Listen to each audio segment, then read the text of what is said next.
गुरुर्विष्णुः गुरुर्देवो महेश्वरः गुरुसाक्षात् परब्रह्म तस्मै श्रीगुरवे नमः।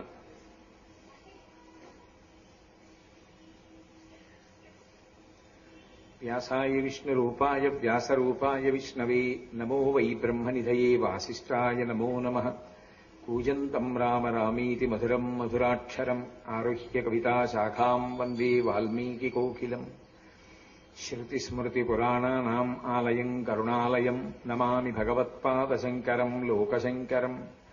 वागर्धाविव सम्पृक्तौ वागर्धप्रतिपत्तये जगतः पितरौ वन्दे पार्वती परमेश्वरौ। सूक्तिम् समग्रयितुनः स्वयमेव लक्ष्मीः श्रीरङ्गराजमहिषी मधुरैः कटाक्षैः वैदग्ध्यवर्णकुणकुम्भनगौरवैर्याम् कण्डूलकर्णकुहराः कवयोधयन्ति। हैमोर्ध्वपुण्ड्रमजहन्मकुटम् सुनासम् मन्दस्मितम् मकरकुण्डलचारुगण्डम् बिम्बाधरम् बहुलदीर्घकृपाकटाक्षम् श्रीवेङ्कटेशमुखमात्मनिसन्निधत्ताम्। विमलपटी कमलकुटी पुस्तकरुद्राक्षसस्तहस्तपुटी कामाक्षी प्रक्ष्मलाक्षी कलितविपञ्ची विभासि वैरिञ्ची। मनोजवम् मरुततुल्यवेगम् जितेन्द्रियम् बुद्धिमताम् वरिष्ठम् वातात्मजम् वानरयूथमुख्यम् श्रीरामदूतम् शिरसा नमामि। आपदामपहर्तारम् दातारम् सर्वसम्पदाम् लोकाभिरामम् श्रीरामम् भूयो भूयो नमाम्यहम्। हरिः ओम्। परमेश्वर स्वरूपेण सभకు నమస్కారం।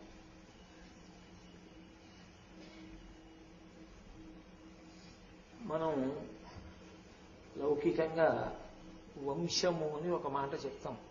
అందులో ఏదైనా వివాహం జరుగుతోందనుకోండి, ఆ అమ్మాయి ఎవరి ముని మనవరాలు, ఎవరి మనవరాలు, ఎవరి కుమార్తె, ఈ మూడు చెప్పి కన్యాదానం చేస్తారు. అలాగే పితృకార్యం చేశారనుకోండి, పితృ పితామహ ప్రపితామహానాం, తండ్రి తాత ముత్తాత ముగ్గురి పేర్లు చెప్పి పెడతారు. పరంపర, ఆ వంశం అలా కొనసాగాలి అని కోరుకుంటారు. ఆ వంశం మధ్యలో విచ్ఛిన్నం కాకూడదు అని, అందుకని కొడుకు పుట్టాలి అని కోరుకుంటారు. అలాగే గురు పరంపర కూడా కొనసాగాలి. ఎందుకు కొనసాగాలి గురు పరంపర అంటే, గురు పరంపర కానీ ఆగిపోతే దిశానిర్దేశకత్వం చేసేవాడు ఉండడు. భగవంతుని వైపుకి నడవడానికి అసలు మార్గం ఏమి అన్నది చెప్పేవాడు ఉండడు. అలా చెప్పేవాడు లేకపోతే ఎవడికి తోచింది వాడు చెప్పేవాళ్ళు బయలుదేరతారు. బయలుదేరితే ఏమైపోతుందంటే, మేము భగవంతుణ్ణి చేరుకునే మార్గంలో నడుస్తున్నాం అనుకుని తప్పు త్రోవలో నడిచి జీవితాల్ని పాడు చేసుకుంటారు. అందుకని వేదప్రోక్తమైనటువంటి విధానాన్ని ఉపదేశించడం కోసం ఎప్పుడూ కూడా గురు పరంపర కొనసాగుతూ ఉండాలి. అందుకే చూడండి, నిన్ననే నేను మీతో మనవి చేశాను, భవశంకర దేశికమే శరణం అంటారు. దేశికుడు అంటే దిశని సూచించువాడు. ఇలా ప్రయాణం చెయ్యండి అని చెప్పాలి. ఆ మార్గము తాను బాగా అధ్యయనం చేసి దాన్ని తెలుసుకుని తాను అనుష్ఠించి తాను ఇతరులకు చెప్పగలిగినటువంటి సమర్థుడై ఉండాలి. అలా కాకపోతే ఏమవుతుందంటే, ఏదో మిడిమిడి జ్ఞానంతోటో తెలిసి తెలియకుండానో తాను నమ్మింది యథార్థం అనుకుని చెప్పేయడం మొదలు పెట్టాడు అనుకోండి, ఆ మార్గంలో ప్రయాణం చేయడం మొదలు పెడితే పరమ ప్రమాదకరమైన స్థితికి వెళ్ళిపోతారు. ఆ జీవితం వృధా అయిపోవడం కాదు, చేసిన ఉపాసన ఫలితం లేనిదైపోతుంది. అందుకే గురు పరంపర ఎప్పుడూ కొనసాగాలి. అందుకే మనం గురు పరంపర చెప్పి నమస్కారం చేస్తూ ఉంటాం. ప్రారంభం ఎక్కడో చెప్తాం, మధ్య ఎక్కడో చెప్తాం, ఇప్పుడు మా గురువు గారి వరకు నమస్కారం అని చెప్తాం. సదాశివ సమారంభాం శంకరాచార్య మధ్యమాం అస్మదాచార్య పర్యంతాం వందే గురు పరంపరాం. సదాశివునితో ప్రారంభమైనది అంటే, సదాశివుడు అంటే దక్షిణామూర్తి. దక్షిణామూర్తితో ప్రారంభమై మధ్యలో శంకర భగవత్పాదులుండి ఈ చివరకు వచ్చేటప్పటికీ ఇప్పుడు నాకు ఉపదేశం చేసినటువంటి మా గురువు గారు ఎవరున్నారో ఆ గురువు గారి పర్యంతము, ఆ గురు పరంపరకంతటికీ నమస్కరించుతున్నాను. ఇందులో మీరు చూడండి, లౌకికంగా కూడా తండ్రి తెలుస్తాడు, తండ్రి పేరు తెలుస్తుంది, తాత పేరు తెలుస్తుంది, ముత్తాత పేరు తెలుస్తుంది. ముత్తాత పైన ఉన్నటువంటి వాళ్ళ పేర్లు తెలియచ్చు, తెలియకపోవచ్చు. ముత్తాత పేరు వరకు మాత్రం తెలియకపోవడం చాలా తప్పు, తెలిసి ఉండి తీరాలి. ఆ పైన తెలియకపోతే పెద్ద దోషం ఏం కాదు. వంశమునందు పూర్వులు అని పిలుస్తారు. అలాగే గురు పదవి యందు కూడా ఒక విధానం ఉంటుంది. ఇప్పుడు మీకు తేలికగా అర్థం అవ్వాలి అంటే, నేనున్నాను అనుకోండి, నాకు ఒక గురువు గారు ఉన్నారు. ఆ గురువు గారిని గురువు అని పిలుస్తాం. ఎందుకంటే గురువు అంటే గు అంటే చీకటి, రు అంటే తొలగించేవాడు. చీకటిని తొలగించి అజ్ఞానాన్ని తొలగించి జ్ఞానం అనేటటువంటి జ్యోతిని చూపించి దారి చూపిస్తారు కాబట్టి గురువు. మా గురువు గారు ఉంటారు. మా గురువు గారికి ఒక గురువు గారు ఉంటారు. పరంపర కదూ, ఆ మార్గం అలా వస్తూ ఉంటుంది. మా గురువు గారిని పరమ గురువు గారు అంటారు. ఉదాహరణకి ఏదో ఈ సంవత్సరం వ్యాస పూర్ణిమకి మా గురువు గారు వచ్చారనుకోండి. మా గురువు గారు వస్తే నాకు శిష్యులైన వారు ఎవరైనా ఉంటే వారు అప్పుడు మా గురువు గారిని ఏమనాలంటే పరమ గురువు గారు అనాలి. గురువు యొక్క గురువు పరమ గురువు. పరమ గురువు గారు పరమేష్ఠి గురువు. పరమేష్ఠి గురువు యొక్క గురువు పరాపర గురువు. పరాపర గురువు యొక్క ముందు గురువులు పూర్వాచార్యులు అంటారు. అందుకే మంగళాశాసనపరై మదాచార్య పురోగమై సర్వైశ్చ పూర్వైరాచార్యై సత్కృతాయాస్తు మంగళం. పూర్వాచార్యులు అని పిలుస్తారు. అందుకని గురువు, పరమ గురువు, పరమేష్ఠి గురువు, పరాపర గురువు, పూర్వాచార్యులు, అది పరంపర నడుస్తూ ఉంటుంది. ఇందులో చిత్రం ఏమిటంటే, సదాశివ సమారంభాం శంకరాచార్య మధ్యమాం అన్న శ్లోకానికే వేరొక శ్లోకం కూడా ఉంది. అదే భావనని ఇస్తుంది. నారాయణ సమారంభాం వ్యాసశంకర మధ్యమాం అస్మదాచార్య పర్యంతాం వందే గురు పరంపరాం. ఏమండి, మరి సదాశివ సమారంభాం అని ఒక శ్లోకంలో అన్నారు, నారాయణ సమారంభాం అని ఒక శ్లోకంలో అన్నారు. మరి సదాశివ సమారంభాం అని మళ్ళీ నారాయణ సమారంభాం అంటే శ్లోకంలో తేడా రాదా? మొట్టమొదట ఉన్న గురువు యొక్క పేరు మార్పు జరగలేదా అని అనుమానం రావచ్చు. కానీ అందులో ఉన్నటువంటి సాంకేతికమైన విషయాన్ని మీరు గ్రహించాలి. వేదం ఒక హామీ ఇచ్చింది. తండ్రి జన్మతః గురువు బిడ్డకి. ఏ బిడ్డకైనా సరే తండ్రి జన్మతః గురువు. ఎందుచేత గురువు అంటే భార్యకి భర్త గురువు. ఇక మళ్ళీ వేరే గురువు గారు అని ప్రత్యేకంగా ఆడదానికి ఉన్నా లేకపోయినా పర్వాలేదు, తన భర్త తనకి గురువు అంతే. యోమీ దీనోవా రాజ్యహీనోవా యోమీ భర్త సమే గురు తం నిత్యమనురక్తాస్మి యథారూపాం సువర్చల అంటుంది సీతమ్మ సుందరకాండలో. భర్త గురువు. గురువు అంటే పెద్దవాడు అని, దైవం. కాబట్టి గురువు పరబ్రహ్మం. మనం శ్లోకం చెప్తుంటాం, గురుర్బ్రహ్మ గురుర్విష్ణు గురుర్దేవో మహేశ్వర గురు సాక్షాత్ పరబ్రహ్మ తస్మై శ్రీ గురవే నమః. ఇందులో అసలు ఒక పెద్ద చమత్కారం. గురువు బ్రహ్మ, గురువు విష్ణువు, గురువు మహేశ్వరుడు, గురువు పరబ్రహ్మ, అందుకు నమస్కారం అంటే ఆ నమస్కారం గురువు గారికి చెందదు. ఎందుకు చెందదో చెప్పనా? బ్రహ్మగారికి మనస్ఫూర్తిగా నమస్కారం చెయ్యరు. ఎందుకు చెయ్యరు అంటే ఓ కారణం ఉంది. నేను గత జన్మలలో చేసుకున్న కర్మను అనుసరించి నాకు ఈ జన్మ ఇచ్చేసాడు ఆయన, అయిపోయింది. ఇక నేను కొత్తగా ఇప్పుడు నమస్కారం చేస్తే ఏమిటి వస్తుంది? మళ్ళీ ఇప్పుడు నీ చేసే పాపపుణ్యాలని బట్టే ఆయన నాకు జన్మనిస్తాడు. కాబట్టి బ్రహ్మగారికి నమస్కారం చేస్తే నాకు కొత్తగా వచ్చేది లేదు. నీ చేసుకున్న పాపపుణ్యాలు భక్తిని బట్టి విష్ణువు రక్షిస్తారు. చిట్ట చివర జ్ఞానమిచ్చి మోక్షాన్నో లేకపోతే పునరుత్పత్తి కొరకు శరీరాన్నో మహేశ్వరుడు పడగొడతాడు. గురువుకి ఆ కారణం చేత నమస్కరించారు. అలా అయితే గురువు ఈ దేని చేత సృష్టికర్త? గురువు సృష్టించలేదు, తల్లిదండ్రులు సృష్టికర్త. గురువు కాదుగా ఈ శరీరాన్ని సృష్టించింది. మరి అప్పుడు గురువు బ్రహ్మ ఎలా అయ్యాడు అంటే, బ్రహ్మ శరీర సృష్టి వలన కాదు, బ్రహ్మ జ్ఞానమునిచ్చిన కారణం చేత. గురువు గారు జ్ఞానాన్ని ఇస్తాడు, భక్తిని ఇస్తాడు, భక్తితో కర్మ చేయగలిగినటువంటి స్థితిని కల్పిస్తాడు తన బోధ చేత. కానీ అది మళ్ళీ వైక్లభ్యములను పొందుతూ ఉంటుంది. ఒకసారి భక్తి ఏర్పడింది అనుకోండి, అది స్థిరంగా ఉండిపోతుంది అనుకోవడానికి అవకాశం ఏం లేదు. అందుకే మీరు నన్ను కొంచెం విశాల హృదయంలో అర్థం చేసుకుంటాను అంటే, నేను వేదాంతంలో ఒక తాత్పర్యం చెప్తాను. ఎవరికి చాలా చిన్న వయస్సులో భక్తి అలవడిందో వారిది పరిణత భక్తి. అంతకు ముందు కొన్ని జన్మల పాటు ఉపాసన నడిచిందని గుర్తు. మధ్య వయస్సులోనో వృద్ధాప్యంలోనో వచ్చిందనుకోండి భక్తి, అది ఇంకా బాగా పాదుకున్న భక్తి కాదు. అది ఇంకా ఉత్తర జన్మల్లో బాల్యం నుంచే ఆ భక్తితో ఉండగలిగిన స్థితి ఏర్పడాలి. అలా ఏర్పడాలంటే పుట్టుకతో భగవంతుని యందు ఆ అనురక్తి కలగాలి. అది గత జన్మ వాసనాబలం. భగవంతుడు భగవంతుడు భగవంతుడిని తిరిగి తిరిగి తిరిగి తిరిగి ఆయన మీద మమకారంతోనే శరీరం వదిలేశాడు. పుట్టుకతో వచ్చేస్తుంది భక్తి, ప్రహ్లాదుడికి వచ్చినట్టు. అది తరించిపోతున్నాడు అనడానికి దగ్గర. అందుకే మీరు మహాత్ముల చరిత్రలు చూడండి, సాధారణంగా బాల్యం నుంచే భక్తి అలవడుతుంది.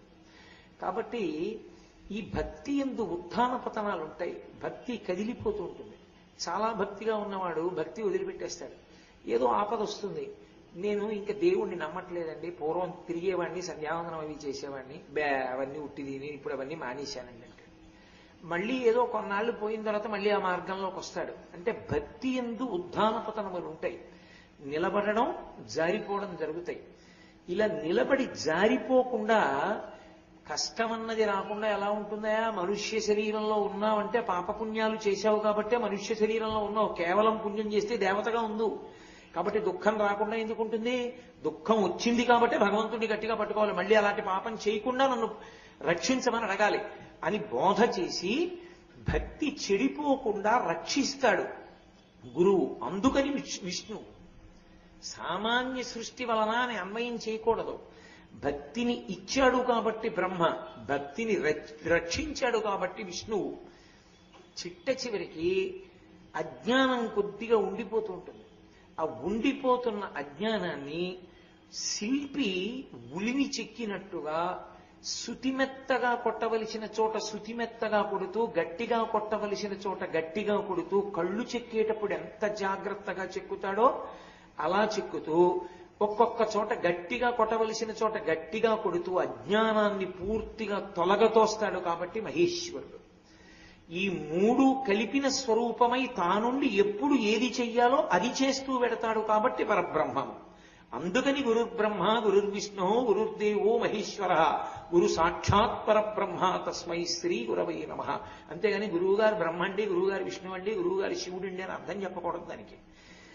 అలా అయితే సృష్టికి స్థితికి లయకి కారణమవుతాడు. అది అర్థం ఉండదు. అప్పుడు జ్ఞానపరంగా వచ్చేటటువంటి శ్లోకం ఆ శ్లోకం. అందుకని గురువుకి నమస్కరిస్తున్నాను. అప్పుడు గురువుకి శిష్యుడితో అనుబంధం వచ్చింది. లేకపోతే ఆ శ్లోకం అనుబంధాన్ని ఇవ్వదు గురు శిష్యుల మధ్య.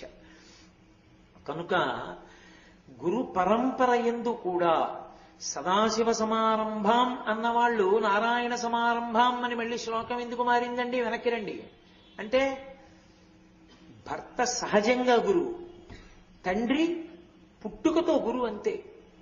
మళ్ళీ ఇంకా తండ్రి వేరొకడు అనడానికి శాస్త్రం అంగీకరించరు. తండ్రియే గురువు. అందుకే మీరు చూడండి, ఇప్పుడు ఈ బాబు ఉపనయనం చేసుకొచ్చాడు ఇక్కడికి. ఉపనయనంలో అతనికి బ్రహ్మోపదేశం ఎవరు చేశారు? వాళ్ళ నాన్నగారు చేస్తారు. అతనికి గాయత్రీ మంత్రం ఎవరిచ్చారు? వాళ్ళ నాన్నగారు ఇచ్చారు. వాళ్ళ నాన్నగారు కాకుండా ఇంకోళ్ళు ఇవ్వడానికి అవకాశం లేదు. వాళ్ళ నాన్నగారే ఇవ్వాలి. వాళ్ళ నాన్నగారే ఇవ్వాలని ఎవరు విధించారు? వేదం విధించింది. వేదం ఎవరు? పరమేశ్వరుడు. అంటే ఇప్పుడు తండ్రి ఈ పిల్లవాడికి జన్మతః ఎవరసలు? గురువు. ఆయన తప్ప వేరొకడు గాయత్రి ఇవ్వకూడదు. ఆయన ఇవ్వలేదనుకోండి, ఇతనికి కర్మాధికారం లేదు. అలా కూర్చోవడమే గాయత్రి చేయకుండా. ఆయన ఇచ్చారు కాబట్టి ఆ పిల్లాడంత వైదికంగా వచ్చి కూర్చుని శంకర జయంతి జరుగుతోంది, గురు వైభవం చెప్తున్నారు, మనం తెలుసుకోవాలి అని ఒక్కడు హైదరాబాద్ నుంచి బయలుదేరి వచ్చి కూర్చుని వింటున్నాడు ఉపన్యాసాలు. అందుకని తండ్రి జన్మతః గురువు. తండ్రి జన్మతః గురువైనప్పుడు పరంపర యందు కూడా ఈ రహస్యాన్ని చెప్పడానికి, ఈ సాంకేతిక విషయాన్ని సూచించడానికి తండ్రి కొడుకుల సంబంధం ఉన్న వాళ్ళని తీసుకొచ్చి గురు పరంపరలోకి కలుపుతారు, పేరు మార్చి. అంతేకాని నారాయణుడు ఒకడు సదాశివుడు ఒకడు అని అర్థం చెప్పకూడదు. ఏదోనండి ఆయనకి సరదా పుట్టిందని సదాశివుడు అన్నాడు, ఈ సరదా పుట్టింది నారాయణుడు అన్నాడండి, ఏమో మరి అలాగే అనాలండి ఇలాగే అనాలండి అని చెప్పి దెబ్బలాడుకోకూడదు పేర్లు పెట్టి. నారాయణ శబ్దం ఎందుకు ఉపయోగిస్తారంటే తండ్రి గురువు అన్నది నిర్ధారించడానికి నారాయణ శబ్దం వేస్తారు. ఎందుకని? నారములన్నిటికీ ఆయన ఆయనమై ఉన్నాడు, సమస్త జీవులకు ఆయన ఆధారమై ఉన్నాడు. అప్పుడు కొడుకుతనం ఎక్కడ మొదలవుతుందంటే నారాయణ శబ్దం వాడితేనే కొడుకుతనం వస్తుంది, లేకపోతే కొడుకు శబ్దం రాదు. ఎందుకని? ఈ సృష్టి చెయ్యవలసిన బ్రహ్మగారు ఎక్కడి నుంచి వచ్చాడు? నారాయణుని నాభికమలంలోంచి వచ్చాడు. ఆ బ్రహ్మగారు సృష్టి చేస్తే కదా మనందరం వచ్చాం. కాబట్టి ఇప్పుడు సృష్టికర్త అయిన బ్రహ్మ ఎవరికి కొడుకయ్యి ఉన్నాడు? నారాయణునికి కొడుకయ్యి ఉన్నాడు. నారాయణునికి బ్రహ్మగారు కొడుకయ్యి ఉంటే అందరికీ గురు పరంపరలోకి ఎవరొచ్చి తీరాలి? బ్రహ్మగారు రావాలా వద్దా? సృష్టికర్త కాబట్టి ఆయన రావాలా వద్దా? రావాలంటే నారాయణుడు రావాలా వద్దా తండ్రి గురువు కింద? ఈ రహస్యాన్ని సూచిస్తే, ఓ తండ్రిని నేను స్వతహాగా జన్మతః నా కొడుక్కి గురువుని. ప్రతి పిల్లవాడు ఏం తెలుసుకుంటాడు? నా తండ్రి గురువు, నా తండ్రి మాట నేను ఔదలదాల్చాలని తెలుసుకుంటాడు. అందుకని నారాయణ సమారంభాం వ్యాసశంకర మధ్యమాం అస్మదాచార్య పర్యంతాం వందే గురు పరంపరాం. శంకరాచార్యుల వారు వైశాఖ శుక్ల పంచమి నాడు కాలడిలో అవతరించారు. ఎంత అవతారమైనా ఆయన కూడా సమాజాన్ని వైదికంగా ఉద్ధరించాలని అనుకున్నారు. కాబట్టి వైదిక మార్గానికి కట్టుబడగలిగినటువంటి బ్రాహ్మణ కుటుంబంలో జన్మించారు. ఆపత్సన్యాసం స్వీకరించి శాస్త్రోక్తమైన సన్యాసాన్ని గురువివ్వాలి. శాస్త్రోక్తమైన సన్యాసం తీసుకోవాలి అంటే అటువంటి గురువు గురించి శంకరులు బయలుదేరారు. ఎక్కడ బయలుదేరారు? ఎక్కడో దక్షిణాన చివర ఉన్నది కాలడి. ఆ కాలడిలో బయలుదేరారు. శంకరులు ఎవరు? సామాన్యమైనటువంటి సన్యాసి కారు. కారణజన్ముడు, అవతార స్వీకారం చేసిన వారు. అందుకు అమ్మగారికి వరం ఇచ్చారు. శంకరాచార్యుల వారు అవతార పురుషుడు, కానీ ఆర్యాంబ అవతారం కాదు. ఆవిడ అందరిలాగే సామాన్య స్త్రీ అయినప్పుడు ఆమె అవతార స్వరూపం కాకపోతే ఆవిడ తరించాలి అంటే ఎవరి వల్ల తరిస్తుంది? కొడుకు చేస్తేనే. ఉన్నది ఒక్కడే కొడుకు. అమ్మ కన్నా గొప్పది ఇంకోటి లేదని నిన్ననే నేను మీకు సన్యాస ధర్మంలోంచి కూడా చూపించాను. చూపించినప్పుడు మరి అమ్మకి చెయ్యాలా వద్దా అంత్యేష్టి. అందుకే చేస్తానని ఒప్పుకున్నారు శంకరాచార్యుల వారు. వారి శాస్త్రాన్ని ఎక్కడా అధిగమించరు. శంకరుల జీవితం మొత్తం మీద శాస్త్రాన్ని ఒక్క అడుగు దాటి వెయ్యడం అన్నది మీకు కనపడదు. అందుకే ఉన్మృధిత కాల లాంఛనం, ఒక్క నల్లమత్సలేని వ్యక్తి అని పేరు పెట్టారు పద్మపాదాచార్యుల వారు. అంతటి మహాపురుషుడు శంకర భగవత్పాదులంటే. ఆయన బయలుదేరారు. ఎన్నాళ్ళుంటారు? ఆయన 100 ఏళ్ళు ఉంటానని చెప్పలేదు. ఆయన 8 ఏళ్ళు ఉంటానన్నారు. అప్పటికి అయిపోయింది. 5 సంవత్సరాలకు ఉపనయనం అయిపోయింది. చాలా తొందరగా సన్యాసం స్వీకరించేశారు. అవతార పరిసమాప్తి అయిపోతుంది. మరి వైదిక మార్గాన్ని రక్షించేవాడు ఎవరు దేశంలో? అందుకే వ్యాస భగవానుడు కోరుకున్నాడు. బదరీనాథులో వ్యాస దర్శనం అవ్వాలని కోరుకుంటారు మహాత్ములందరూ. మీరు ఒక్కటే గుర్తుపెట్టుకోండి, ఎప్పుడైనా వాంగ్మయాన్ని పరిశీలనం చేసేటప్పుడు వీరికి వ్యాస దర్శనమైనది అని ఎక్కడైనా కనపడింది అనుకోండి, మీరు వెంటనే పుస్తకానికి ఆయనకి ఓ నమస్కారం చేయాలని గుర్తు. వ్యాసుడంటే అంత గొప్ప స్థితి. అటువంటి వ్యాసుడు గోవింద భగవత్పాదులకు దర్శనమిచ్చాడు. దర్శనమిచ్చి, నువ్వు ఇక్కడే నేను ఇక్కడే కూర్చుంటే పరమశివుడు అవతారంగా వచ్చాడు శంకరాచార్యుల వారిగా. గురువు గారి కోసం నడిచొస్తున్నాడు. సన్యాసాశ్రమ ధర్మం. వాహనాలెక్కి తిరగకూడదు, బళ్ళెక్కి తిరగకూడదు. పీఠాధిపతికి వెనక విశేషమైనటువంటి వాహనాలు వస్తాయి. పెద్ద పెద్ద ఏనుగులు వస్తాయి, ఒంటెలు వస్తాయి, గుర్రాలు వస్తాయి. కానీ అన్నిటినీ చూసి ఒక్కసారి పీఠం యొక్క సంప్రదాయము అని వాటి వంక చూసి నమస్కారం స్వీకరిస్తాడు. తాను మాత్రం నడిచొస్తాడు తప్ప. లేకపోతే శిష్యులు పల్లకీలో కూర్చుంటే శిష్యులు మొయ్యాలంతే తప్ప వాహనం ఎక్కి తిరగకూడదు సన్యాసి. సన్యాస ధర్మానికి వ్యతిరేకం అది. కాబట్టి శంకరాచార్యుల వారు భూమినంతటినీ కూడా, భరత భూమినంతటినీ కూడా 3 పర్యాయములు పాదచారి అయి పర్యటించారు. శంకరాచార్యుల వారు చిన్న పిల్లాడు, ఎంతంత కాళ్ళు ఉంటాయి, నడిచొస్తున్నాడు. ఎప్పటికొస్తాడు హిమాలయ పర్వతాలకి? ఈ లోపల అయిపోదు ఆయన చేసుకున్న నిర్ణయం. కాబట్టి నువ్వెళ్ళు తొందరగా. ఎక్కడికి వెడతావు? నర్మదా నది ఒడ్డుకెళ్ళు. నర్మదా నది ఒడ్డున ఎందుకు కూర్చోవాలి? నీకు ఆ నర్మదా నదితోటి అక్కడ ఉన్న రావి చెట్టుతోటి ఇంకో సంబంధం ఉంది, నీకు బాగా తెలుసు. అందుకని వెళ్ళి అక్కడ కూర్చో, అక్కడ గుహలో అంటే. వెంటనే గోవింద భగవత్పాదులు అన్నారు, తప్పకుండా వెడతాను, కానీ వచ్చినవాడు పరమశివుడని నాకు ఎలా తెలుస్తుందని అడిగారు. ఎందుకని? 1-2 సన్యాసం అడుగుతారు అనుకోకండి. పీఠాధిపతుల దగ్గరికి వెళ్ళి సన్యాసం అడిగేటటువంటి వాళ్ళు ఎందరో ఉంటారు. పరమాచార్య స్వామి వారు కామకోటి పీఠాధిపత్యం వహించిన రోజుల్లో రోజు ఎవరో ఒకరు వచ్చి, అయ్యా నాకు సన్యాసం ఇవ్వండి అంటుండేవారు. పరమాచార్య వెంటనే అనేవారు, కామాక్షి మందిరంలో కూర్చుని 1,00,000 గాయత్రి చేసిరా అనేవారు. మళ్ళీ వచ్చేవాడు, 1,00,000 అయిపోయిందా? అయిపోయింది. 1,00,000 చేసిరా? అయిపోయిందా? అయిపోయింది. మూక పంచశతి పారాయణ చేసిరా? ఇన్ని పారాయణలు అయ్యి అతను నిలబడగలడని నమ్మకం వస్తే అప్పుడు ఇచ్చేవారు సన్యాసం. ఎందరో వస్తారు గోవింద భగవత్పాదుల దగ్గరికి. పరమశివుడు వచ్చాడని ఎలా తెలుస్తుంది నాకు? నువ్వు అడగక్కర్లేదు, ఆయనే చెప్పేస్తాడు రహస్యంగా. నేను శివుణ్ణని చెప్తాడు, నీకు అర్థమవుతుంది, వెళ్ళు. గోవింద భగవత్పాదులు బయలుదేరి వచ్చారు. అందుకే శంకరాచార్యుల వారి గురు పరంపర దగ్గరికి వచ్చేటప్పటికి వ్యాసుడు జోక్యం చేసుకోవలసి వచ్చింది శంకరాచార్యుల వారికి శాస్త్రీయ సన్యాసం ఇవ్వడానికి. శంకరాచార్యుల వారికి కూడా గురు పరంపర ఉంది. ప్రధానంగా నేను చెప్పాను కదా, ఆ గురు పరంపరని చెప్పినప్పుడు ఎక్కడి నుంచి చెప్తామంటే నారాయణం పద్మభువం వశిష్టం శక్తించ తత్పుత్ర పరాశరంచ వ్యాసం శుకం గౌడపాదం మహాంతం గోవింద యోగీంద్ర వధాస్య శిష్యం అని చెప్తాం శంకరాచార్యుల వారికి ముందు వరకు. నారాయణం, నారాయణుడు గురువు. సదాశివుడిగా సదాశివుడు గురువు. కానీ పరంపర తండ్రి కొడుకు తండ్రి కొడుకు తండ్రి కొడుకు చెప్పాలంటే నారాయణుడు చెప్పాలి. అందుకని నారాయణం. నారాయణం శిష్యుడు పద్మభువం. పద్మభువం అంటే పద్మములోంచి పుట్టినవాడు. పద్మంలోంచి పుట్టినవాడు ఎవరు? ఆయన నా అభిగమనంలోంచే పుట్టాడు చతుర్ముఖ బ్రహ్మగారు. అంటే ఇప్పుడు కొడుక్కి తండ్రి గురువు. అంటే మనకి వేదంలో చెప్పిన పరంపర వస్తోంది. తండ్రి కొడుకు తండ్రి కొడుకు తండ్రి కొడుకు నడుస్తుంది కొంత దూరం. అందుకని నారాయణం పద్మభువం. బ్రహ్మగారు ఊరు ఎలా అయ్యాడండి? బ్రహ్మగారికి దేవాలయం కూడా లేదుగా. బ్రహ్మగారికి దేవాలయం లేదు, బ్రహ్మగారికి ఎక్కడా పూజ లేదు, బ్రహ్మగారికి విగ్రహం లేదు. మరి బ్రహ్మగారికి నమస్కారం ఎలా కుదురుతుంది? గురువుని బ్రహ్మగారిని గురువుగా తీసుకుని నారాయణుడి పక్కన పద్మభువం బ్రహ్మగారు గురువు అని చెప్పడానికి ఎలా ఆధారం? అంటే తండ్రికి కొడుకు కనుక. 2, ఆయన ఉపదేశం చెయ్యలేదని మీరు అనుకోకూడదు. నామమంత్రాన్ని ఇచ్చాడు నారదుడికి. 10 మంది మానసపుత్రులు ఉన్నారు, అందులో వశిష్ఠుడు కూడా ఒకడు. ఆయన అసలు ఉపదేశము అనేటటువంటిది ఒక శాస్త్రీయమైన విధానంలో నోటితో ఉపదేశం చెయ్యడం అనేటటువంటి ప్రక్రియ ప్రారంభమైంది ఎక్కడి నుంచి అంటే దత్తాత్రేయ స్వామి వారి దగ్గర ప్రారంభమైంది. దత్తాత్రేయ స్వామి వారికి పూర్వం ఉపదేశం అనేటటువంటి ప్రక్రియతో ఉండేది కాదు గురు పరంపరలో. కేవలంగా ఏమిటంటే ఏదో ఒక నామమో ఏదో ఒకటి ఇవ్వడం అంతే, అంతవరకే. కాబట్టి నారాయణం పద్మభువం బ్రహ్మగారు నారదుడికి ఇచ్చాడు, వశిష్ఠుడికి ఇచ్చాడు అలా ఉపదేశం. కాబట్టి బ్రహ్మగారు గురువు. కాబట్టి నారాయణుని తర్వాత బ్రహ్మగారు. నారాయణం పద్మభువం వశిష్టం.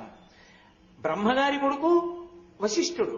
బ్రహ్మమానస పుత్రుల్లో ఒకరిగా చెప్తారు వశిష్ఠుణ్ణి. 10 మంది ప్రజాపతుల్ని చెప్తారు. చెప్పినప్పుడు అందులో మానసపుత్రుల్లో నారదునితో సమాన స్థాయిలో వశిష్ఠుడు కూడా చెప్పబడతాడు. దీర్ఘకాలం ఉన్నవాడు. అటువంటి వశిష్ఠ మహర్షి బ్రహ్మగారికి కొడుకు. కాబట్టి గురు పరంపర ఎలా పెడుతోంది? తండ్రి కొడుకు కొడుకు. కాబట్టి ఇప్పుడు నారాయణుడి కొడుకు బ్రహ్మగారు, బ్రహ్మగారి కొడుకు వశిష్ఠుడు. ఇప్పటి వరకు మీరు గమనించాలి, తండ్రి కొడుకు కొడుకు వచ్చింది. కాబట్టి నారాయణం పద్మభువం వశిష్టం. వశిష్ఠుని దగ్గరికి వచ్చేటప్పటికీ సరే రామచంద్రమూర్తి నామకరణం చేశారు. వశిష్ఠ మహర్షి చాలా దీర్ఘాయుష్మంతుడు, ఆయన మహానుభావుడు, ఎన్నో విశేషమైనటువంటి పనులు చేశాడు. ఇవన్నీ పక్కన పెట్టండి. గురు పరంపరలో వశిష్ఠుడి గురించి చెప్పినప్పుడు ఒక పెద్ద చమత్కారం ఉంది, చాలా పెద్ద చమత్కారం. అది మీరు కనిపెట్టవలసి ఉంటుంది. ఏమిటా చమత్కారం అంటే, వశిష్ఠుడు తన పరమ గురువైనటువంటి వారికి తాను ఉపదేశం చేశాడు గురువుగా. పరమ గురువు శిష్యుడిగా వచ్చాడు మళ్ళీ వశిష్ఠుడికి. వశిష్ఠుడికి గురువు ఎవరు? బ్రహ్మగారు, తండ్రి కాబట్టి. బ్రహ్మగారు గురువు అయితే బ్రహ్మగారి తండ్రి నారాయణుడు వశిష్ఠుడికి ఏమవుతాడు? పరమ గురువు అవుతాడు. నారాయణుడు పరమ గురువు. ఆ నారాయణుడేగా రామచంద్రమూర్తిగా వచ్చాడు. నారాయణుడు రామచంద్రమూర్తిగా వస్తే రామచంద్రమూర్తిని కూర్చోబెట్టి పాఠం చెప్పింది, ఉపదేశం చేసింది ఎవరు? వశిష్ఠుడే. కాబట్టి తన పరమ గురువుకి తాను గురువుగా కూర్చుని మళ్ళీ శిష్యుడిగా ఉపదేశం చేశాడు నారాయణుడిని కూర్చోబెట్టి. ఈ విశేషం అందింది ఒక్క వశిష్ఠుడికి గురు పరంపరలో. అది అక్కడ పట్టుకోవలసినటువంటి విశేషం. కాబట్టి నారాయణం పద్మభువం వశిష్టం.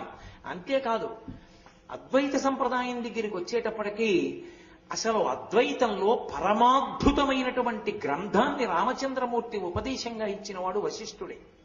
యోగవాసిష్టము అని ఒక గ్రంథం, అదంతా అద్వైత సంప్రదాయాన్ని చెప్తుంది. ఆ యోగవాసిష్టాన్ని ఇచ్చినటువంటి వాడు వశిష్ఠ మహర్షి. కాబట్టి నారాయణం పద్మభువం వశిష్టం తత్పుత్ర శక్తించ. ఆ వశిష్ఠుని యొక్క కుమారుడు శక్తి. ఆ శక్తి తరువాతి గురు పరంపరలో శంకరాచార్యుల వారి గురు పరంపరని స్పృశిస్తున్నాను నేను. కానీ ఎక్కువగా ఎందుకు మాట్లాడకుండా వెళ్ళిపోతున్నాను అంటే, ప్రధాన ప్రసంగం నాది శంకర భగవత్పాదుల మీద. అందుకని శంకర భగవత్పాదుల దగ్గరికి చేరడానికి వెడుతున్నాను తొందరగా. నారాయణం పద్మభువం వశిష్టం తత్పుత్ర శక్తించ. ఆ వశిష్ఠుడి కొడుకు శక్తి, ఆయన పేరు శక్తి మహర్షి. ఆ శక్తి మహర్షి వశిష్ఠుడి తర్వాత గురుస్థానాన్ని అలంకరించాడు పరంపరలో. ఈ శక్తి మహర్షి చాలా విచిత్రమైనటువంటి స్థితి. వశిష్ఠుడు ఏదో దేహత్యాగం చేసిన తర్వాత గురు పరంపరలోకి వచ్చిన వాడు కాడు. ఇక్కడ వరకు మీరు జాగ్రత్తగా గమనిస్తే, తండ్రి ఉండగానే కొడుకు, కొడుకు ఉండగానే తరువాత మనవడు, అలా వస్తున్నారు గురు పరంపరలో. నారాయణుడు ఎప్పుడూ ఉంటాడు, పద్మభువం బ్రహ్మగారు ఎప్పుడూ ఉంటాడు, వశిష్టం చాలా కాలం ఉన్నాడు. వశిష్ఠుడు ఉండగానే శక్తి కూడా గురువయ్యాడు పరంపరలో. ఎలా అవుతాడండి అని మీరు నన్ను అడగచ్చు. గురు పదవిని ఇస్తాడు. ఇకపైన నువ్వు దీన్ని నిర్వహిస్తున్నావు అంటారు, అప్పుడు వస్తుంది. అందుకే మీరు చూడండి, ఒకానొకప్పుడు పౌరాణిక వాంగ్మయం అంతా కూడా వేరు వేరు పేర్లతో పిలిచారు. యవనాశ్వుడు అని పిలిచారు, దుందుమారుడు అని పిలిచారు, కల్మషపాదుడు అని పిలిచారు. కానీ కంచికామకోటి పీఠాధిపత్యం వహించినటువంటి మహాపురుషులు సదాశివ బ్రహ్మేంద్ర స్వాముల వారు గురు పరంపరా రత్నావళి అని ఒక స్తోత్రాన్ని చేశారు. కంచి కామకోటి పీఠాధిపతుల్లో సదాశివ బ్రహ్మేంద్ర స్వామి వారి గురువు గారి వరకు ఉన్నటువంటి జీవిత విశేషాలన్నింటినీ కూడా ఆ గురురత్నమాలికలో చెప్పారు. ఆ చెప్పినప్పుడు శక్తి మహర్షి గురించి ఆయన ఒక చిత్రమైన విషయాన్ని చెప్పారు. అది చాలా పురాణాల్లో లేదు. కానీ సదాశివ బ్రహ్మేంద్రులు అంటే సామాన్యులు కారు, జీవన్ముక్తులు వారు. వారు బ్రహ్మము యొక్క స్థాయిని పొందినవారు. అందుకని వారు ఏదో ఆధారం లేకుండా చెప్పరు. ఒకానొకప్పుడు ఒక మహారాజు ఉండేవాడు. ఆయన యువనాశ్వుడు అనండి, ఏదనండి, కల్మషపాదుడు అని లోకంలో ప్రచారం ఆయనకి. ఆ కల్మషపాదుడు ఒకానొక సమయంలో వశిష్ఠ మహర్షిని భోజనానికి పిలిచాడు. అంతఃపురం ఏదో పితృకార్యానికి వశిష్ఠుడు వెళ్ళాడు బ్రహ్మస్థానంలో. భోజనం పెట్టాడు. భోజనం తింటుంటే వశిష్ఠ మహర్షికి అనుమానం వచ్చింది, భోజనంలో ఏదో తేడా వచ్చింది. గురువు గారికి కోపం తెప్పించి శిష్యుణ్ణి పాడి చెయ్యాలని వంటింట్లో ఒక రాక్షసుడు ప్రవేశించి మనుష్య మాంసాన్ని వండి వశిష్ఠుడికి వడ్డింపించాడు రాజు చేత. ఇది తెలుసుకోలేడా వశిష్ఠుడు? తెలుసుకోగలడు. కానీ అది ఈశ్వరమాయ అన్న మాటకు అర్థం. ఒక చమత్కారం జరగాలి, శక్తి మహర్షి యొక్క గొప్పతనం బయటికి రావాలి. వెంటనే వశిష్ఠుడికి ఆగ్రహం కలిగింది. నాకు నరమాంసం వడ్డించావు, ఎవడు వంటింట్లో దూరాడు, ఎవడు వడ్డించాడు పక్కన పెట్టావు, ఇంటి యజమానిగా నీదే ఆ దోషం. గురువుని నన్ను పిలిచి నరమాంసం విస్తట్లో వడ్డిస్తుంటే నాకు తెలియదండి, ఎవరో వండారంటే కుదరదు, యజమాని నువ్వే, అందుకు నీకు శాపం ఇస్తున్నాను, నరమాంస భక్షణ చేసే రాక్షసుని మగుదువుగాక. రాజుకి కోపం వచ్చింది. కోపం వచ్చి వెంటనే ఆయన కమండలంలో జలాలు తీసుకుని వశిష్ఠుడిని శపించడానికి సిద్ధమయ్యాడు. ఆయన అంతటి మహానుభావుడు. ఒక పురాణంలో భార్య అనుంది, రామాయణంలో కూడా భార్య అని, తర్వాత కాలంలో కొన్ని చోట్ల మంత్రి అనుంది. ఏదైతే అవనివ్వండి, గురువుని శపిస్తే రౌరవాది నరకాలకు పోతావు రా, నీకు శక్తి ఉండొచ్చు కానీ నీ వంశం నశించిపోతుంది. గురువు జోలికి వెళ్ళవేంటి? గురువు జోలికి వెళ్ళకూడదన్నారు. అంటే ఆయన చేతిలో అప్పటికే నీళ్లు పోసేసుకున్నాడు. ఆ నీళ్లు ఎక్కడ విడిచిపెడితే ఆ భాగం కాలిపోతుంది. భూమి మీద పోస్తే భూమి కాలిపోతుంది. కాబట్టి ఇప్పుడు ఈ నీళ్లు ఎక్కడ పోయానని అడిగాడు. నీ మీదే పోసుకోవాలి. తన మీద పోసుకుంటే తన ఒళ్ళు కన్నాలు పడిపోతుందని తన పాదముల మీద పోసుకున్నాడు. పోసుకుంటే కొత్త ఉడికిపోయి ఆ మాంసం బయటికి వచ్చేసి పాదాలు కాలిపోయాయి, వివర్ణమైపోయాయి. అందుకని కల్మషపాదుడు అని పేరు వచ్చింది. ఆ రాజు వశిష్ఠ మహర్షి శాపానికి నరమాంస భక్షణ చేసేటటువంటి రాక్షసుడిగా మారిపోయాడు. మారిపోయి వశిష్ఠుని కుమారుడైన శక్తి మహర్షి కనబడితే ఆయన్ని తినడానికి మీద పడ్డాడు. కొన్ని చోట్ల మింగేడు అని కూడా ఉంది. కానీ గురురత్నమాలికా స్తోత్రాన్ని నేను ఆధారం చేసి మాట్లాడుతున్నాను. శక్తి మహర్షి దగ్గరికి వెళ్ళేటప్పటికీ శక్తి మహర్షి అలా నిలబడ్డారు, వశిష్ఠుని కుమారుడు. ఆయన అలా నిలబడేటప్పటికీ ఆ శక్తి మహర్షి తండ్రి అయిన వశిష్ఠుడు ఇచ్చినటువంటి శాపం వశిష్ఠుడి ప్రమేయం లేకుండా పోయింది. ఆ శక్తి మహర్షిని చూసేటప్పటికీ అతనికి ఉన్నటువంటి ఆ రాక్షసత్వం విరిగిపోయిందంతే. విరిగిపోయి మళ్ళీ రాజైపోయాడు. అంటే శక్తి మహర్షి ఎంత పరబ్రహ్మంగా ఈ భూమి మీద నడిచాడో చూడండి. అంతటి మహానుభావుడు. అద్వైత సంప్రదాయంలో మహాపురుషుడిగా చెప్పబడిన వారిలో ఒకరు శక్తి మహర్షి. అందుకని నారాయణం పద్మభువం వశిష్టం శక్తించ తత్పుత్ర పరాశరంచ. ఆ శక్తి మహర్షి యొక్క కుమారుడు పరాశరుడు, వశిష్ఠ మహర్షిగా మనవడు. ఈ శక్తి మహర్షికి ఈ పరాశర మహర్షి జన్మించేటప్పుడు చిత్రం జరిగింది. శక్తి మహర్షి యొక్క భార్య కడుపులో పరాశరుడు ఉండగా వశిష్ఠ మహర్షి ఆశ్రమంలో కూర్చునుంటే తన కోడలి కడుపులోంచి వేదమంత్రాలు వినపడుతుండేవి. ఏమిటి నీ కడుపులోంచి వేదమంత్రాలు సుస్వరంగా వినపడుతున్నాయని వశిష్ఠుడు తెల్లబోయి దివ్య దృష్టితో చూశాడు. అసలు ఆమె కడుపులో ఉత్పన్నమవుతున్నప్పుడే అతను వేదమంత్రాలు చెప్తూ వేదమంత్రాల లోపల ఆమ్నాయం చేశాడు. తండ్రి అయిన శక్తి మహర్షి యొక్క తేజమైన కారణం చేత అమ్మ కడుపులో పిండంగా తయారవుతున్నప్పుడు వేదమంత్రాలు చెప్పాడు పరాశరుడు. అంతటి మహానుభావుడు. అసలు పరాశరుని గురించి చెప్పడం చాలా చాలా కష్టం. అందుకే పరాశరుడు యొక్క తేజస్సు తప్ప వేద విభాగం చెయ్యగలిగినటువంటి మహాపురుషుణ్ణి సృజించలేదని పరదేవత ఆయనకి కామప్రచోదనం చేసి సత్యవతి యందు వీర్యము నిక్షేపించేటట్టు చేసింది. ఆ సత్యవతి కారణ జన్మురాలు. మీరు మహాభారతం ఆదిపర్వంలో విన్నారు. మళ్ళీ నేను ఇప్పుడు వెనక్కి ఎక్కడికి వెళ్ళను. కాబట్టి ఆ పరాశర మహర్షి సత్యవతీదేవి యందు తన తేజస్సుని ఉంచిన కారణం చేత వేరొక మహానుభావుడు ఉద్భవించాడు. ఆయనే వ్యాస భగవానుడు. శక్తించ తత్పుత్ర పరాశరంచ. ఆ పరాశరుని యొక్క కుమారుడు వ్యాసం. పరాశర మహర్షి ఈ లోకానికి అందించినటువంటి గొప్ప కానుకలు రెండున్నాయి. ఒకటి వ్యాస మహర్షిని అందించాడు, రెండు విష్ణు పురాణాన్ని అందించాడు. విష్ణు పురాణాన్ని ఈ లోకానికి అందించిన వాడు పరాశర మహర్షే. అందుకే పరాశర మహర్షికి శంకర భగవత్పాదులు ప్రత్యేక వందనం చేశారు. అంతటి గొప్పవాడు పరాశరుడు. ఆ పరాశర మహర్షి యొక్క కుమారుడు వ్యాసుడు. వ్యాసుడి గురించి నేను ఎంత చెప్పినా తక్కువే. వ్యాసుడి గురించి చెప్పడం ఎవరికీ సాధ్యం కాదు. అసలు వ్యాసోచ్ఛిష్టం జగత్సర్వం, వ్యాసుని యొక్క ఎంగిలి వాంగ్మయం అంతా. అసలు వ్యాసుడు లేకపోతే కటిక చీకటి. ఆ వ్యాసుడే కలియుగంలో ఉండేటటువంటి జనుల ఆయుర్దాయాన్ని దృష్టిలో పెట్టుకుని వేదాల్ని విభాగం చేసి ఒక్కొక్కరు కలియుగంలో 100 సంవత్సరముల కన్నా ఎక్కువ బ్రతకరు. కాబట్టి ఏ వేదాల్లో శాఖని తాను 100 ఏళ్లలో చదవగలడో అది నిర్ణయం చేసి వేద విభాగం చేసిన వాడు, బ్రహ్మసూత్రములను ఇచ్చినటువంటి వాడు, మహాభారతాన్ని ఇచ్చినవాడు, 18 పురాణములను ఇచ్చినటువంటి వాడు మహానుభావుడు వ్యాస భగవానుడే. ఆ వ్యాస భగవానుడి పేరు మీదుగానే గురు పౌర్ణమి చేస్తాం. గురు పౌర్ణమి వాడి పేరు మీద వీడి పేరు మీద చేసేది కాదు. గురు పౌర్ణమి అంటే వ్యాసుడి పేరు మీద చెయ్యాలి. గురువు గారిలో వ్యాసుణ్ణి చూసి నమస్కారం. అది వ్యాస పౌర్ణిమ. అంతేగాని గురు పౌర్ణమికి ప్రతివాడికి నమస్కారాలకి ప్రతివాడికి పూజలు లేవు. గురు పౌర్ణిమ అంటే వ్యాసుడికే పూజ. వ్యాస పంచకం వేసి చేస్తారు. 6 30 నిమ్మకాయల్లో ఆవాహన చేసి మంటపాలు వేయాలి, వేసి పూజ చేస్తారు. కాబట్టి ఆ పరాశరుని యొక్క కుమారుడు వ్యాసుడు, వ్యాసుని యొక్క కుమారుడు శుకుడు. ఇక్కడ వరకు మీరు ఒక గమ్మత్తు పట్టుకోవాలి. తండ్రి కొడుకు తండ్రి కొడుకు తండ్రి కొడుకు అలా పెడుతోంది గురు పరంపర. అందుకని నారాయణుడిని తీసుకొచ్చారు ముందుకి. నారాయణం పద్మభువం వశిష్టం శక్తించ తత్పుత్ర పరాశరంచ వ్యాసం శుకం. శుకుడి దగ్గరికి వచ్చేటప్పటికి ఇక మిగిలిన వాళ్ళల్లా ఆయన కూడా భార్యతో ఉన్నాడు, బిడ్డలతో ఉన్నాడు అని చెప్పడానికి సావకాశం లేదు. ఎందుకు లేదో తెలుసా? ఈ పైన ఉన్న వాళ్ళ స్థాయి ఒకెత్తు, ఒక్క శుకుడి స్థాయి ఒకెత్తు. ఎందుచేత అంటే నేను మీకు తేలిగ్గా అర్థం అవ్వాలంటే ఒక్క మాటే చెప్పగలను. శుకోత్పత్తి గురించి చెప్తూ మహానుభావులు ఏమన్నారంటే, పరమేశ్వరుడు సృష్టి ఎందుకు చేస్తాడు అంటే కర్మ అనుభవించేటట్టు చెయ్యడానికి. ఇది ఎందుకు అంటే కర్మ అనుభవించడానికి సాధనం. గత జన్మలో చేసుకున్న పాపపుణ్యాలు దీంతో అనుభవించేస్తారు. అలా సృష్టించి సృష్టించి సృష్టించి సృష్టించి కొన్ని కోట్ల కోట్ల జీవరాశులను సృజించి విసిగిపోయాట ఈశ్వరుడు. అసలు అనుభవించడానికి కర్మ లేని పుట్టుకతో జ్ఞానిని ఒకడిని సృష్టిస్తా, అటువంటి మహానుభావుణ్ణి నా సంతోషం కోసం ఒకడిని పంపిస్తానన్నాడు.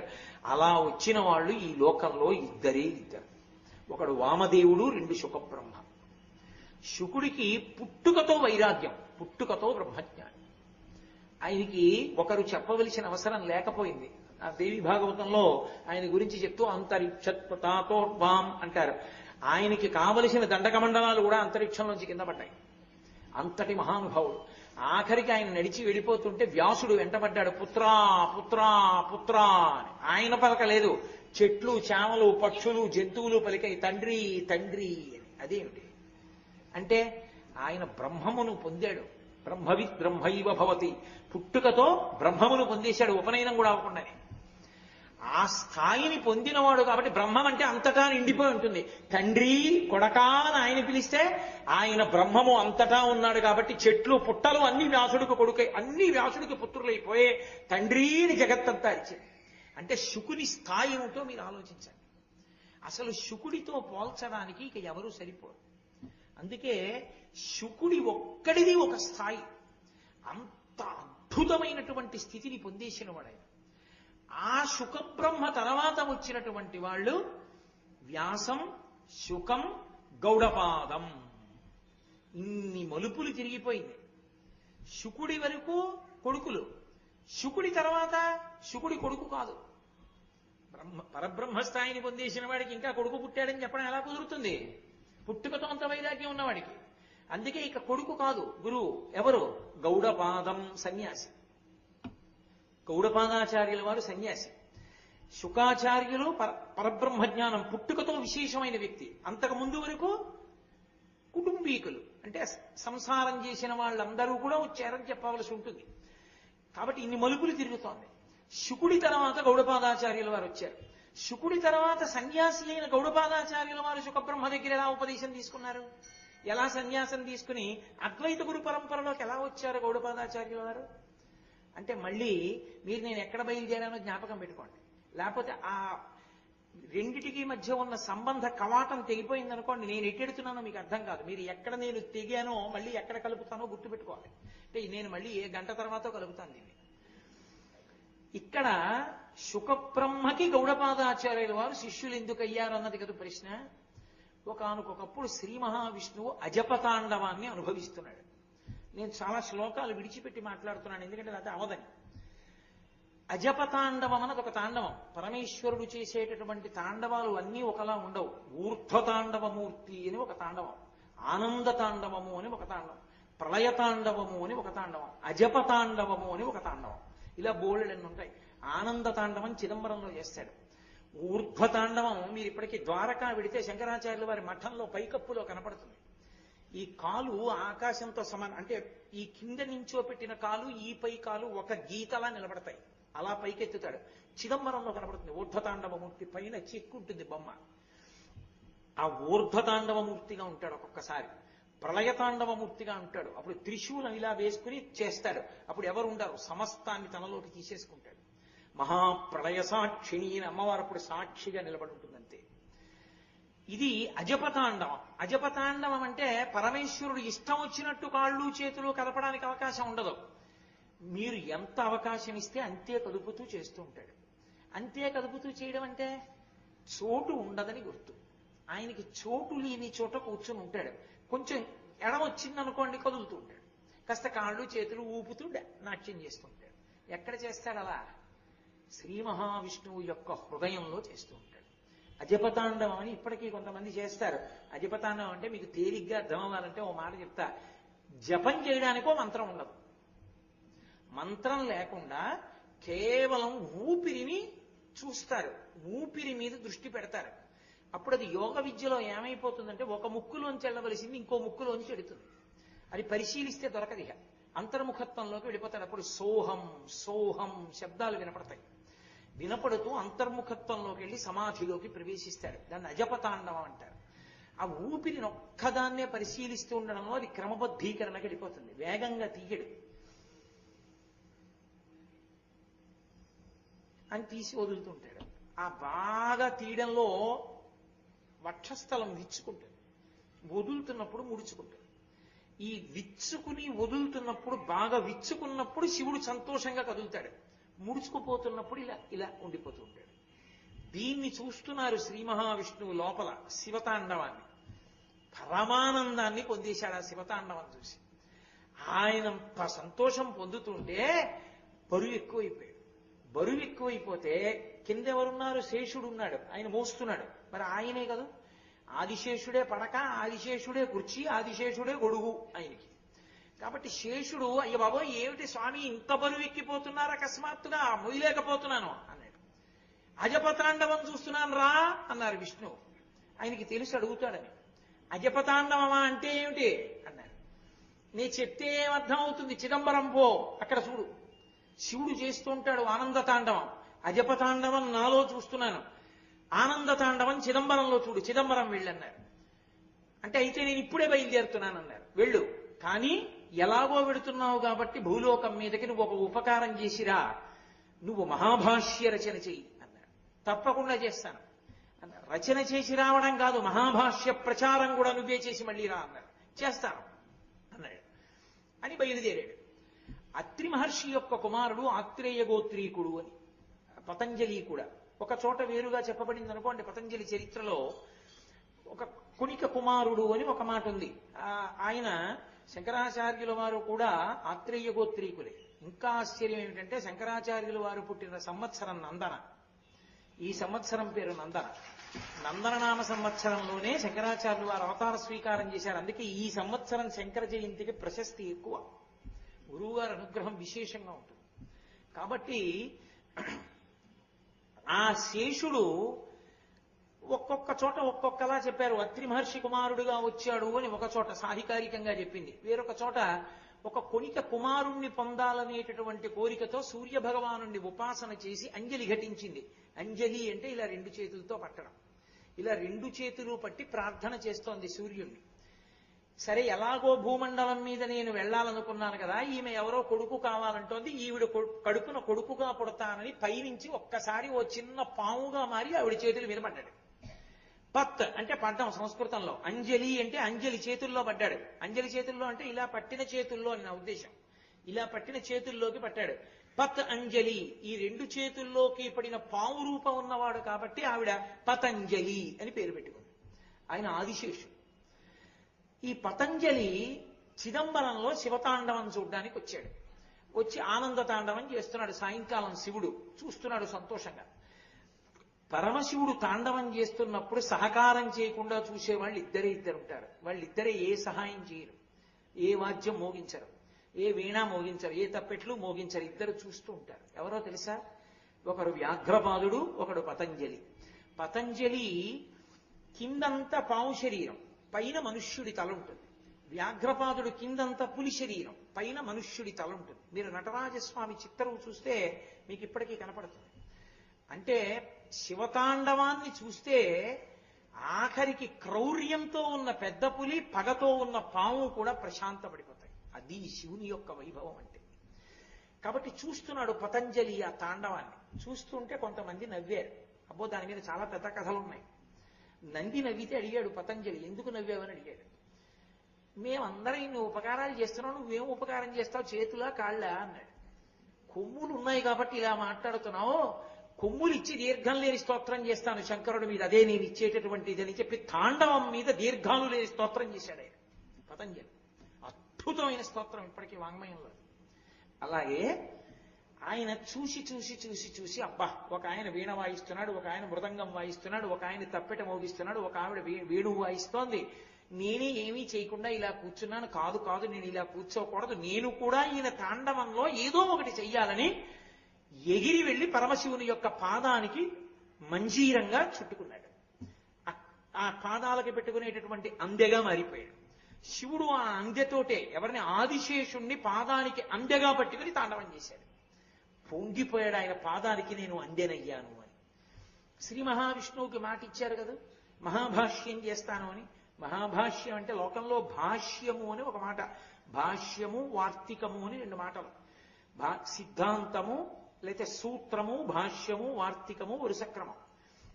సూత్రము అంటే చెప్పి వదిలిపెట్టేస్తారు. బ్రహ్మసూత్రాల్లో వ్యాసుల వారు సూత్రం చెప్పారు అనుకోండి, సూత్రం అది మనకు అర్థం కాదు కాబట్టి దాన్ని వివరిస్తారు. వివరిస్తే భాష్యం. భాష్యంలో ఎక్కడైనా కూడా కఠినంగా ఉందనుకోండి, అది కూడా బాగా అర్థం అవడానికి చెప్పేది వార్తికం. కాబట్టి అవి మూడు వరుసక్రమాలు, మెట్లు: సూత్రము, భాష్యము, వార్తికము. దేనికి భాష్యం చేశాడు ఈయన?